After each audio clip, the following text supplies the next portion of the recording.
How many have major goals you'd like to achieve? Raise your hands, please. Very good. I like seeing that. Always like to ask that question, how many of you have major goals you like to achieve?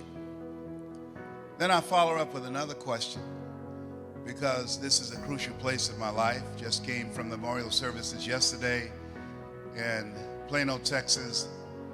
Zig Ziglar, I remember when I first saw him speak, I knew I was looking at my destiny. I love helping people, and my goal was to be on stage with Zig and Dr. Norman Vincent Peale and Jim Rohn.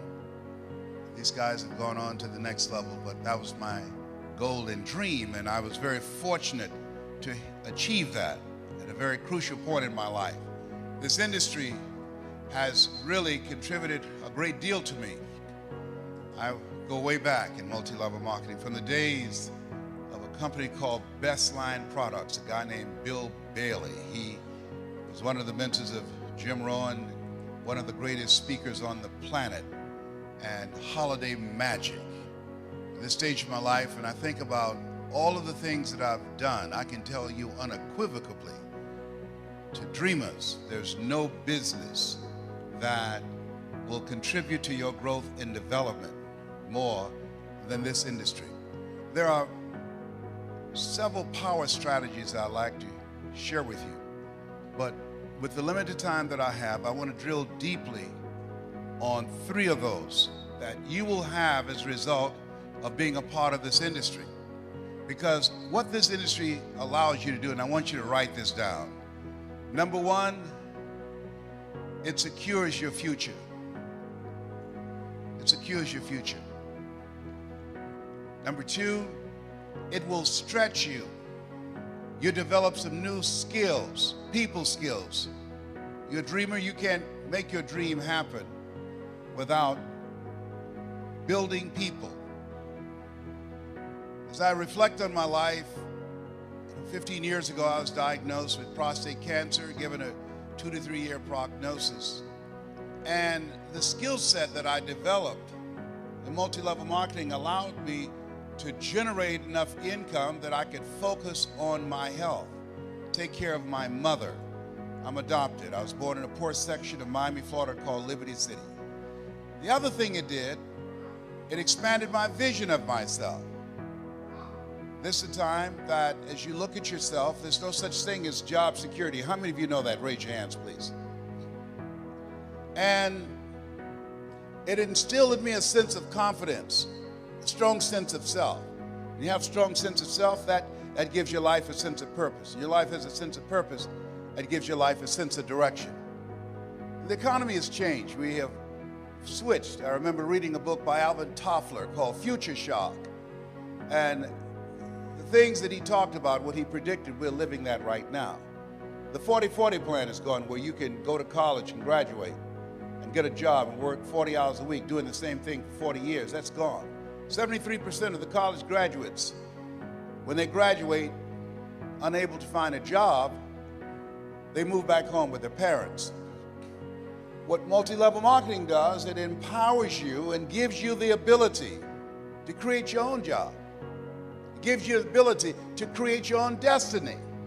I remember seeing Zig on stage. If you give enough people what they want, they will give you what you want. I remember Dr. Norman Vincent Peale, change your thinking and you will change your life. I remember Jim Rohn, when the end comes for you, let it find you conquering a new mountain, not sliding down an old one. I remember Earl Nightingale, all of us are self-made, but only the successful will admit it.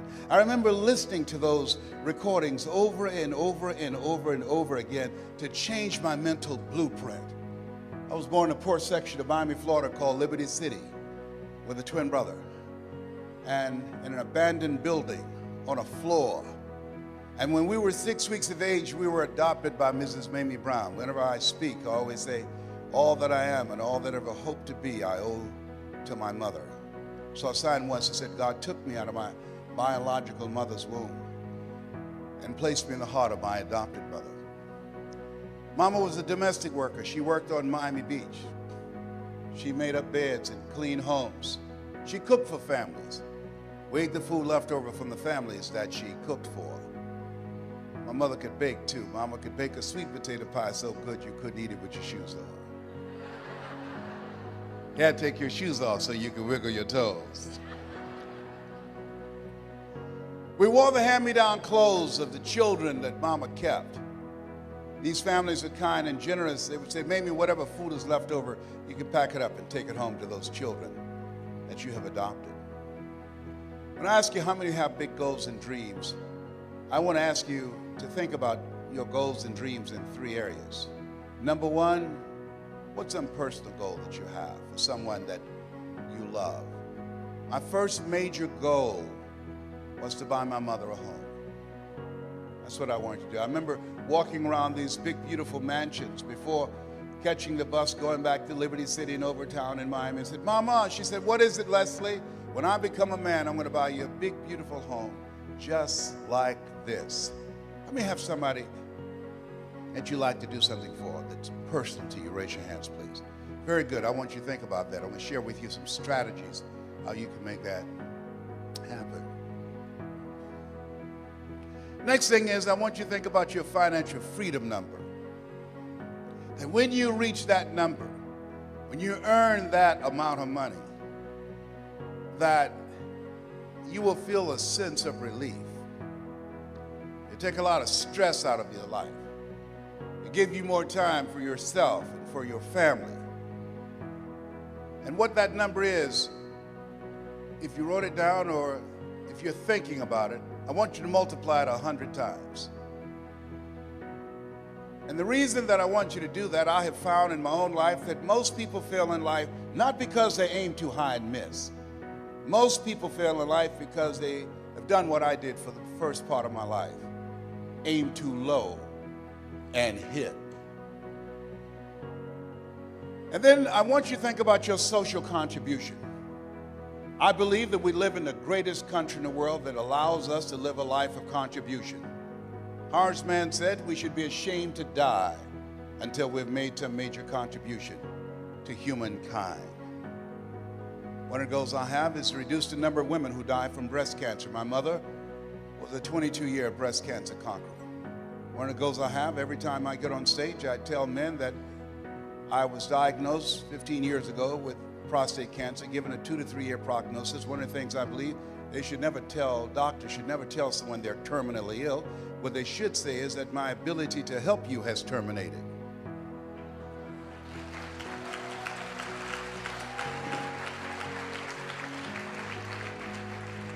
So I encourage men to get their PSA test, which stands for prostate specific antigen, and the digital rectal examination. And I'll be glad when they can check our prostate by looking in our ears. Can you feel it, brother? Up it here, up it here. I was at this medical convention, a friend of mine said, hey, Les, let me give you a free rectal. I said, no, buddy, you too motivated.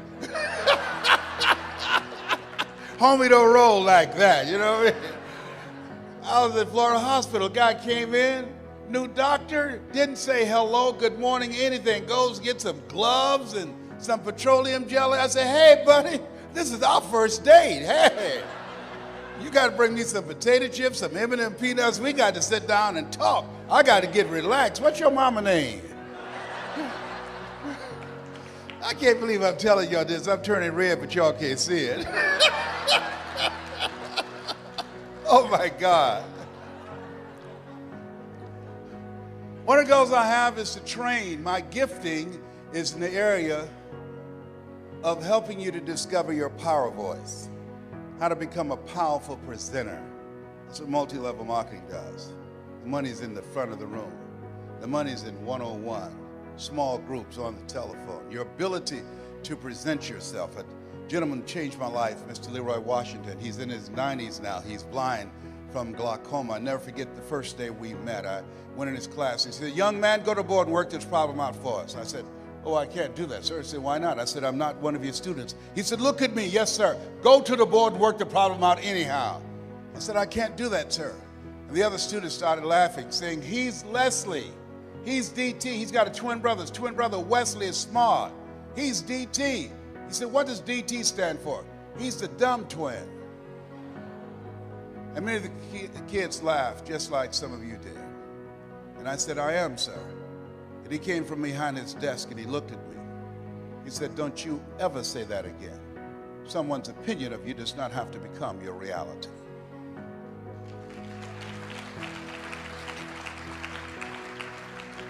That was a turning point in my life. On one hand, I was humiliated, but on the other hand, I was liberated, because he looked at me with the eyes of Goethe, who said, look at a man the way that he is, he only becomes worse. But look at him as if he were what he could be, then he becomes what he should be. I want you to shake someone's hand on your right and left, and look him in the eyes and say, you have something special. Do that right now.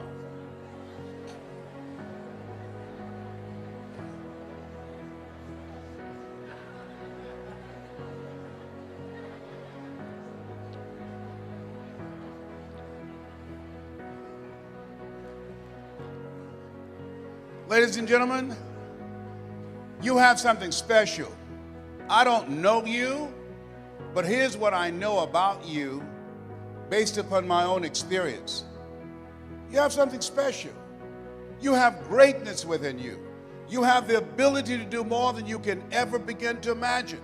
Just the fact that you showed up, the fact that you said yes to this industry, it says a lot about you. You're uncommon, because it means that you have a sense of taking responsibility for your own life. George Bernard Shaw said the people that will make it in this life, they look around for the circumstances that they want, and if they can't find them, they create them. You have something special. You have greatness within you. You've experienced setbacks and disappointments like everybody else in the economy, but you're operating out of the thinking of one L.C. Robinson, who said things may happen around you and things may happen to you, but the only things that really count are the things that happen in you. You have something special. For some of you, it was a struggle to get here. You couldn't afford to be here, but there's something in you that said, I can't afford not to be here. You have something special. You are uncommon. One great American said, I choose not to be a common man. It's my right to be uncommon if I can. I seek opportunity, not security. I don't wish to be a kept citizen, humbled and dulled by having the state look after me. I want to take the calculated risk, to dream and to build, to fail and to succeed. I refuse to live from hand to mouth. I prefer the challenges of life to the guaranteed existence, the thrill of fulfillment to the still calm of utopia. I will never cower before any master, nor bend to any threat. It's my heritage to stand erect, proud and unafraid, to face the world boldly and say, this I have done. That's what it means to be a part of multi-level marketing, an uncommon desire to live your dream and control your destiny. You have something special. You have greatness in you. I want you to like this page and share it. I got a message for you for something that's on my mind. I want to share with you on this beautiful, beautiful day. This is the day the Lord has made. Let us rejoice and be glad in it. I want you to think about the fact that this is the fourth quarter. And I want you to think about finishing strong and preparing for 2023. And something that I'm encouraging you to do, and I want you to like this page and share it. I want you to ask yourself some questions, and just about three.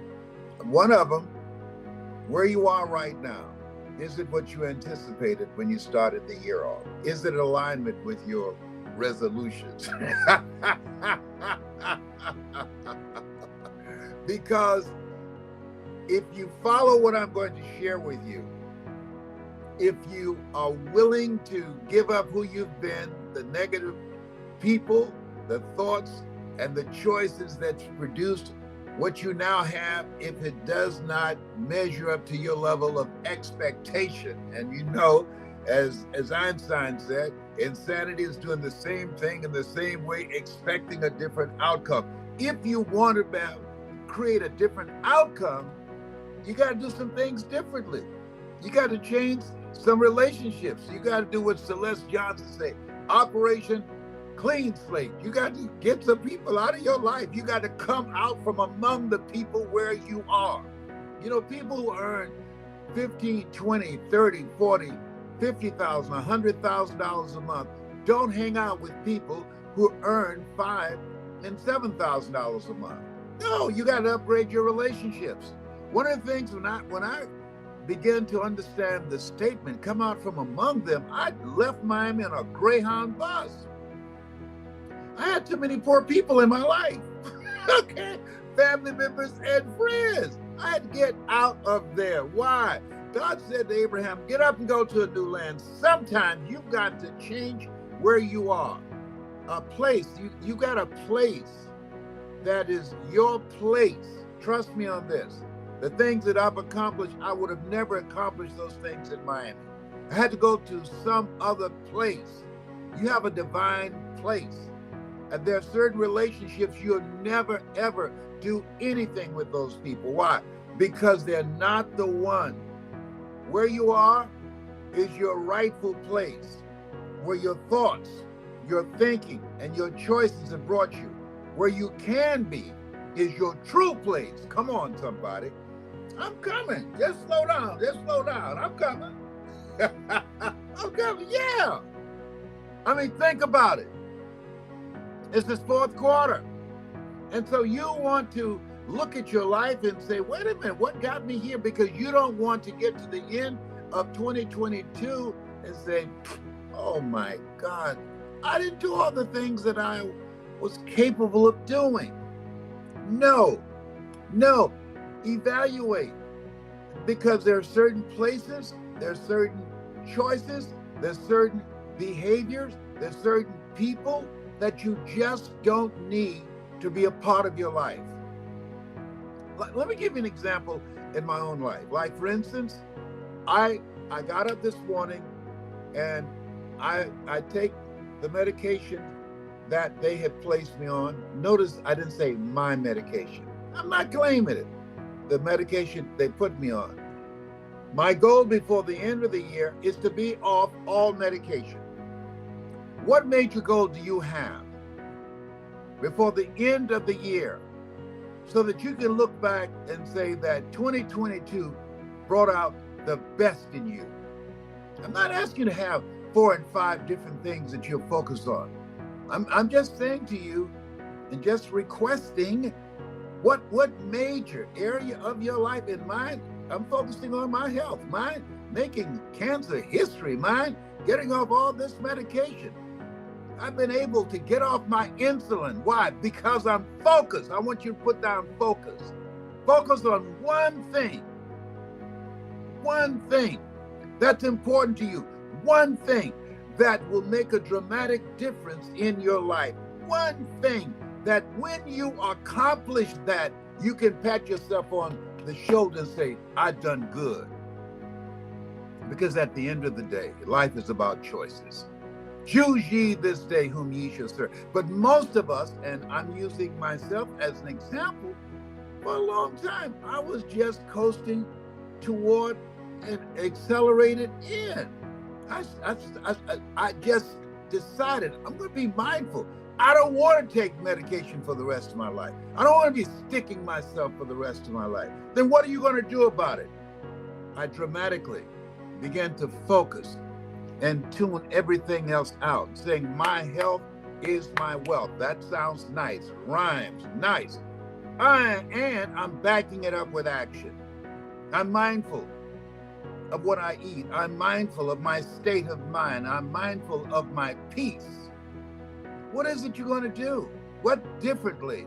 How you're going to show up? We're in the fourth quarter. And I want you to write this down. It's time to close chapters and turn the page. Come on, somebody. Yes, it's time. There's some chapters you need to close. They've gone beyond their expiration date. Some people come in your life for a season, some for a reason, and some for a lifetime. And when I made a list of the people that I communicate with, there's some calls I don't take anymore. Why? Because it's a gimme call. Yeah. That if you look at it, the majority of your calls are gimme calls. There's a limited number of people saying, hey, I got something for you. Just look at the ratio. Look at it. Evaluate it. There are people who are always there when they need you. Life ain't playing with us, and we don't need to be playing with life. Come on, I'm telling you, I'm not making this stuff up. Life is for laughing, loving, and living. It doesn't have to be all that complicated. I'm telling you, this is the time you don't want people who get on your last nerve and stress you out being around you or in your ear. Come out from among them. And don't try to change them.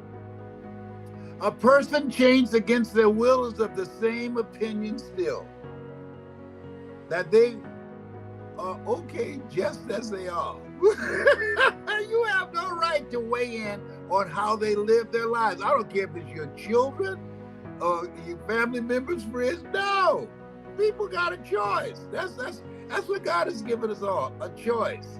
And the choices, a friend of mine, Patricia Wingard out of Columbus, Ohio, the choices and consequences.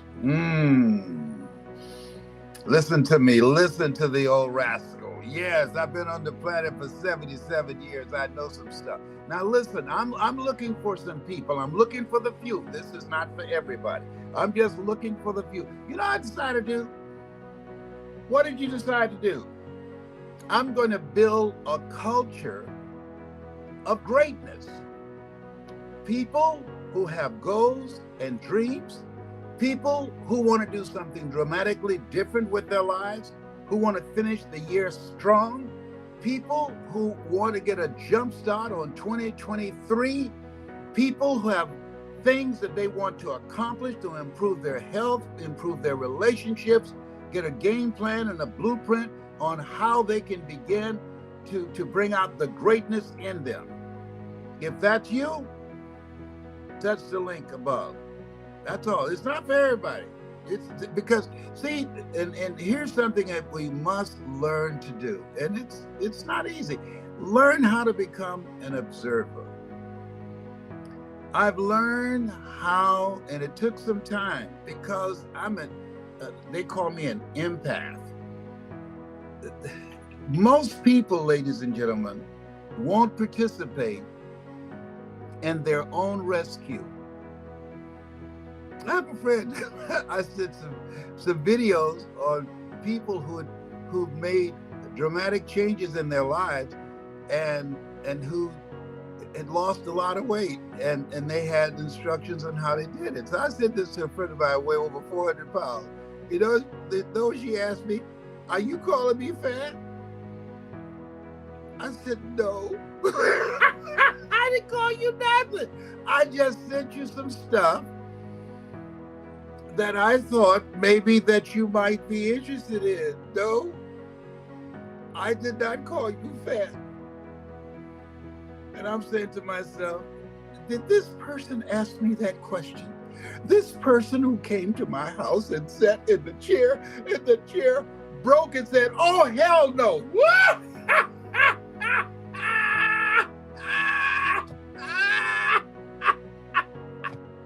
The chair broke. The chair said, "What the hell's going on here?"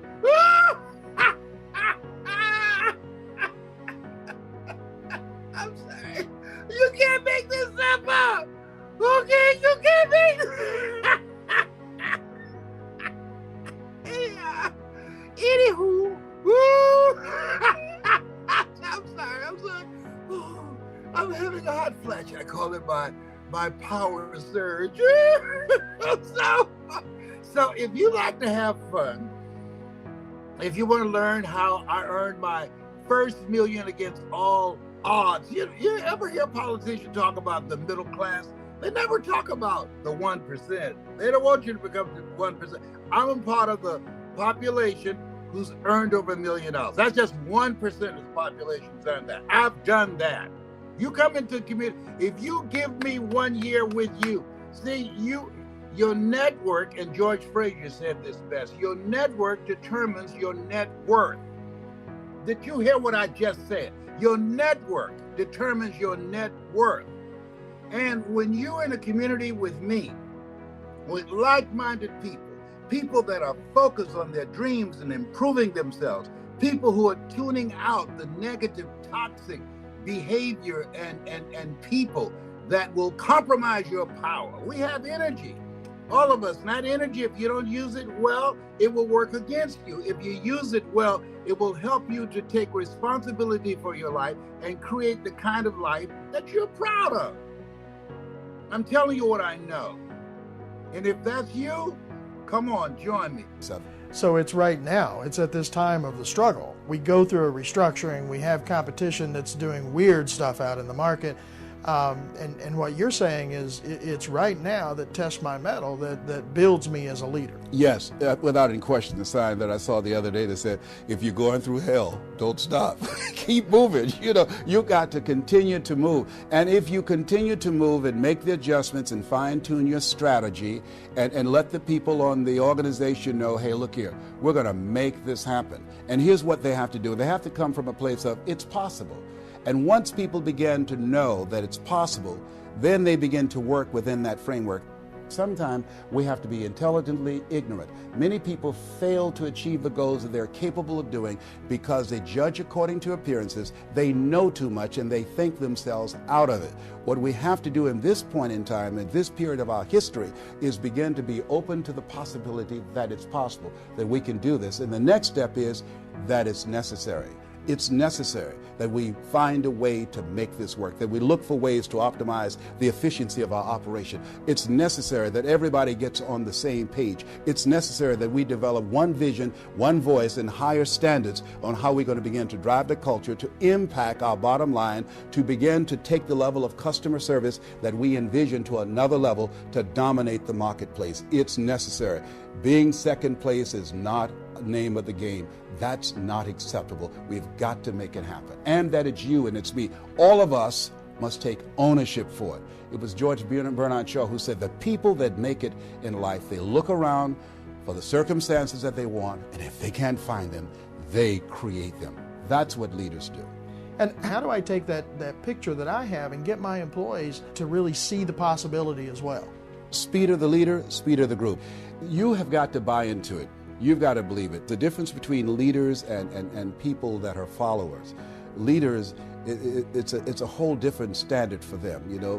It's a difference between being in the business and the business being in you. That it has to be who you are and that you set the pace for the organization.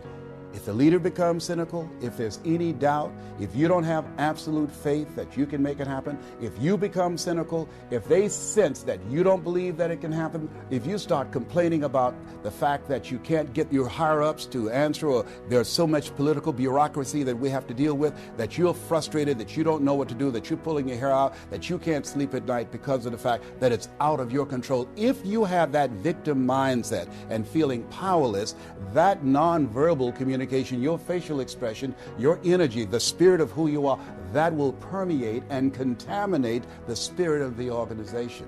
Many leaders, their effectiveness with their people, their impact, their influence begins to diminish because they don't take the time to sharpen their minds, to build their faith, to build their skills, to empower and increase their confidence in themselves. So part of what we have to do, all leaders, you have to take time to pour into yourself. And you've got to also reach out. You've got to have a board of advisors, and it's your support committee that will give you a home court advantage. More teams win at home than they do on the road. 87%. Why? Because they have people cheering for them. I think that all leaders should have people around them, their group, their mastermind group, that will help to pour into them. There's safety and counsel that they can talk to. One of the things I always tell leaders is that ask for help, not because you're weak, but because you want to remain strong.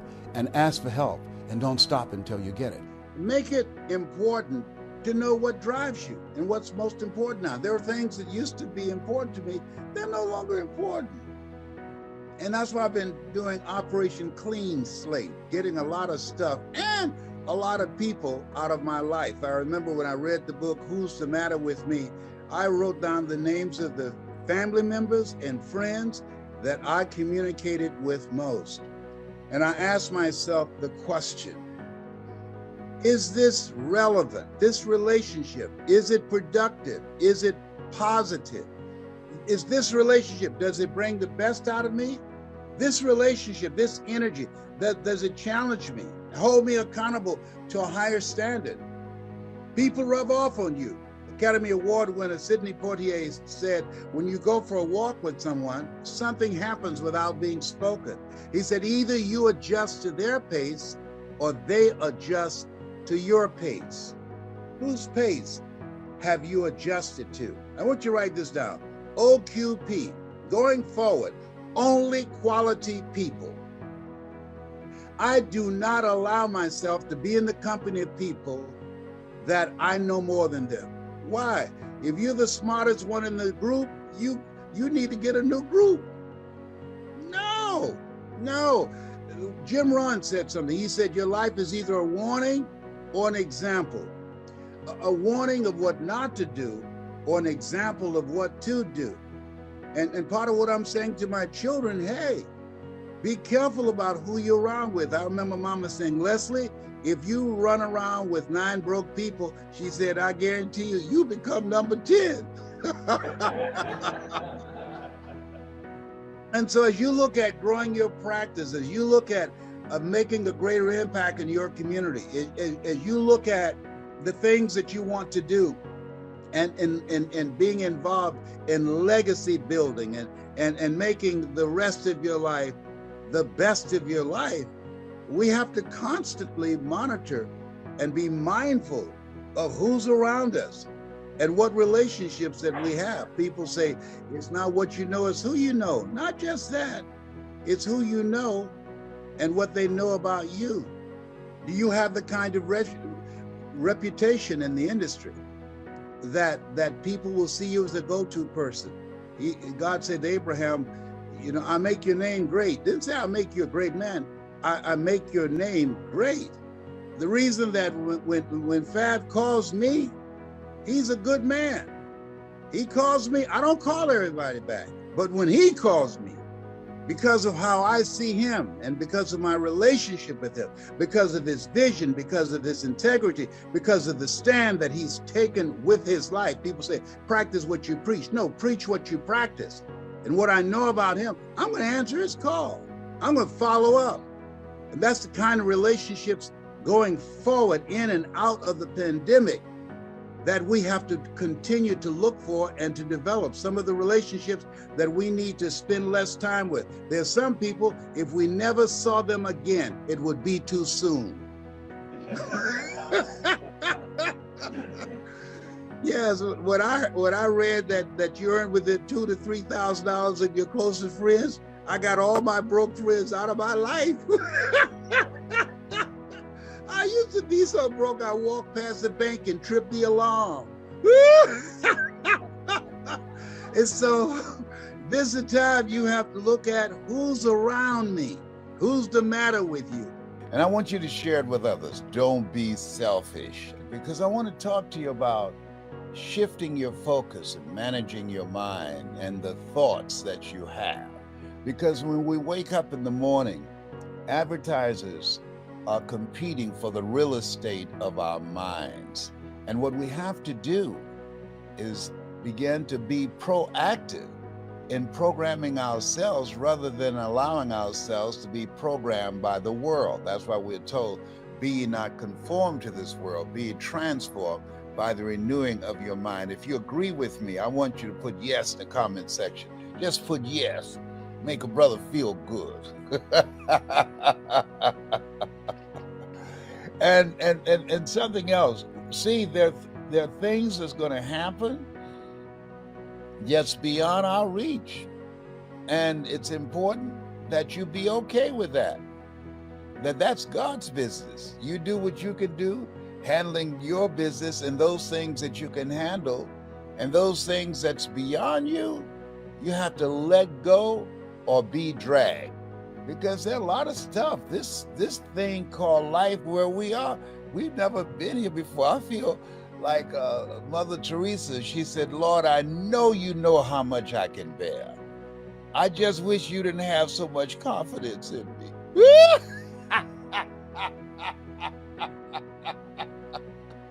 Oh my goodness. Oh boy.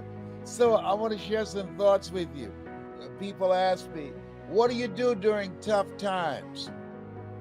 how do you handle it? Well, they asked the right person. As I speak to you, I have this trophy here from Cancer Centers of America. It is a trophy that you don't want. It's called the Cancer Center Perseverance Award. Perseverance. I'm a 29-year, 4th stage prostate cancer conqueror. All right, so you don't want that award. Some awards you want, some awards you don't want. But I'm glad to get the award because I'm still here. So the question becomes, how do you do that? How do you keep a positive mindset in the face of a prognosis and say you're on the way out? How do you deal with that? Well, number one, what's very important is to understand this, that at any given time, we have the power to choose. Choose ye this day whom ye shall serve.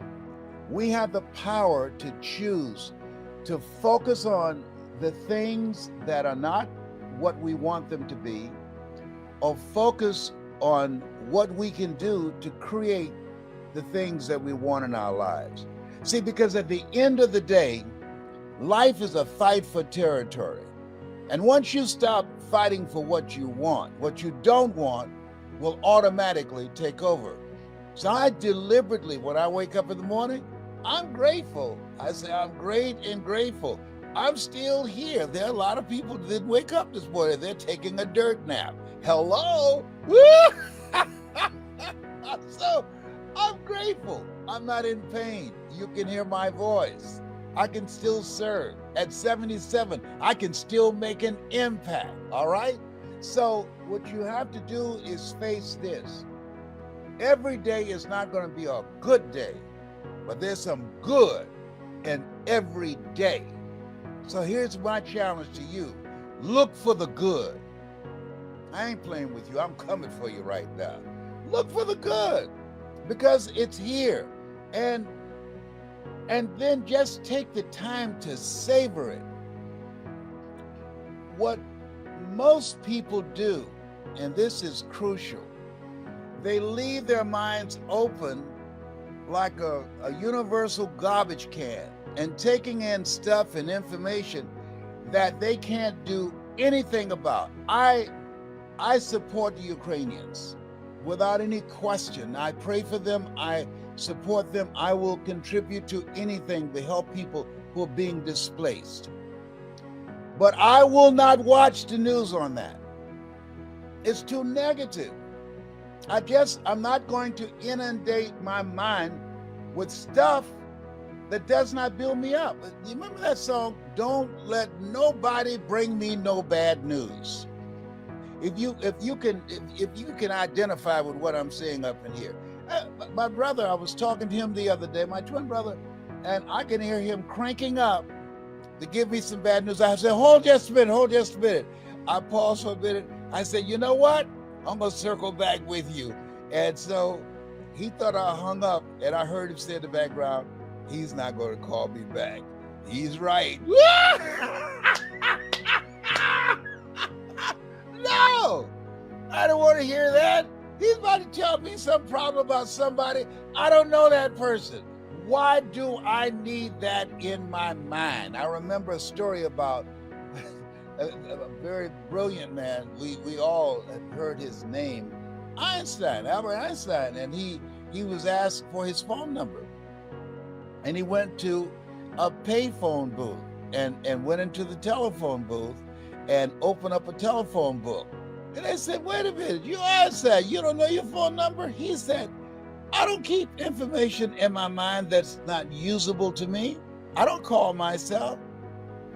Why should I put some stuff in my mind about things I can't do anything about other than saying, wow, I'm sorry to hear that. But I will take some things in that inspire me, things that encourage people that I can use in my presentations.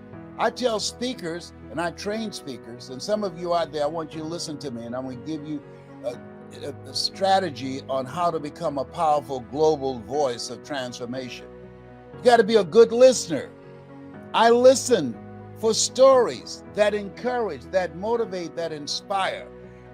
There's a story in the internet of a little 8-year-old Ukrainian girl who went up to a soldier who had all of his gear and his rifle and everything he needs to kill somebody.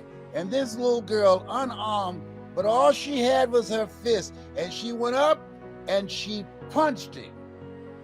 Now, of course, she didn't cause any damage, but she was striking a blow for give me liberty or give me death. I know you can kill me. I know you don't value my life. I know y'all just blew up a hospital with children in there. I know that, but we're fighting for our freedom here. And all I got is this right here, and I'm gonna come up there, I'm gonna punch you with everything I got. Now that's inspiring. I wanna hear those kind of stories. Tell me stories that I can share, that can lift people's spirits, that can encourage people. Because see, at the end of the day, we don't know how strong we are until we have to be strong. You don't know enough about yourself to be a wimp. Greater is he that's in you than he that's in the world. You are more than a conqueror. And when you just be with that, I'm more than a conqueror. I'm made in the likeness and image of God. It doesn't get any better than that. I've been given authority and dominion over everything on the face of the earth. These are not just words to be read, but to be lived from. People say, practice what you preach. No, preach what you practice. Sometimes you have to get an attitude with yourself and begin to realize we're more blessed than we give ourselves credit for being, and we must focus on that. When I get up in the morning, I have a gratitude list. I have things that I write down that I'm grateful for, that you can hear me, that I can see. I got my nephew, James, he went stone blind. My twin brother's son, blind at 38. I'm grateful that I have the ability to see and to hear, and that I can pick up my body weight. There was a period of time I was being rolled around in a wheelchair because of sciatica pain and the pain from the little C, cancer. So there's going to always be some stuff. Viktor Frankl, he talks about it in Man's Search for Meaning. He said, you either in a problem, or you just left one, or you headed toward one. Therefore, take unto you the whole armor of God. What is that armor? Faith. And faith not tested can't be trusted. Perseverance. You're going to go through some stuff. Lady, she had a car accident and her neck was broken. She said, my neck was broken, but my neck didn't break me. Although she's a quadriplegic, she's still living a productive life. She's not somewhere feeling sorry for herself. The other thing is, you got to watch who you talk to. I have a friend named Ed Foreman who just passed a few weeks ago. And it's the first seminar that I went to. Ed had something that he did, and at first I didn't get it. Ed will never ask you, how you doing? I said, Ed, why don't you ask how people are feeling? He said, because they might tell you.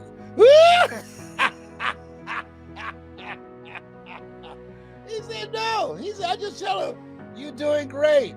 You look better this time than the last time I saw you. He said, I compliment him.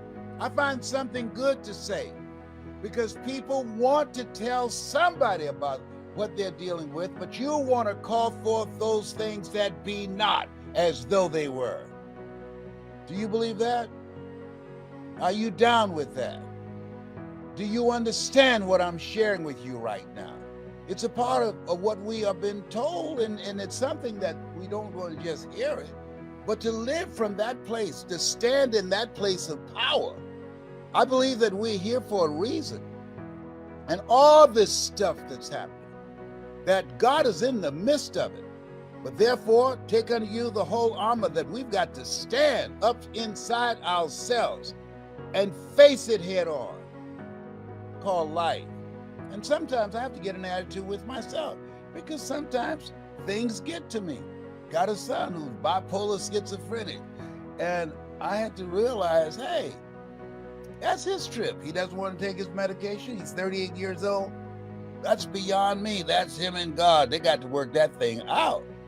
I'm not going to stress myself out about some stuff that I can't control. Lord, grant me the serenity to accept the things that I cannot control, courage to change the things that I can, and the wisdom to know the difference. See, it's easy to say those nice little words when you don't have any pain in your body and your bills are paid and you're not facing foreclosure, or your relationship is working out fine and your children act like they have good sense. It's easy to say those things. But when life knocks, when life challenges you, that's when you have to pull and call on the whole armor. That's when you have to be able to understand, yea, though I walk through the valley of the shadow of death, I will fear no evil. Oh boy, this thing called life. I saw something with some actors they were talking about. Had they learned when they were younger that whatever you're going through right now, if it's bad, if it's painful, if it's tragic, guess what? This too shall pass.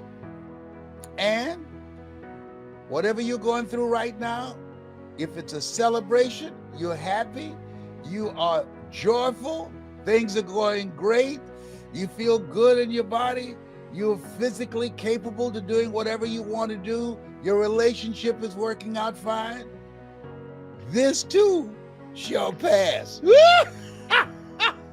What do you mean? Life is a roller coaster. Sometimes you're up, sometimes you're down. Sometimes things go well, sometimes they don't go so well. And we have the power to be an observer and not buy into it and decide, wait a minute, I'm gonna find some good in this. I'm gonna wrestle with this angel until I find my blessing up in here. Life is a fight for territory. And once you stop fighting for what you want, peace of mind, for your relationship, for your health, once you stop fighting for what you want, a good night's sleep, a relationship that's where you love each other and care about each other and got each other's back.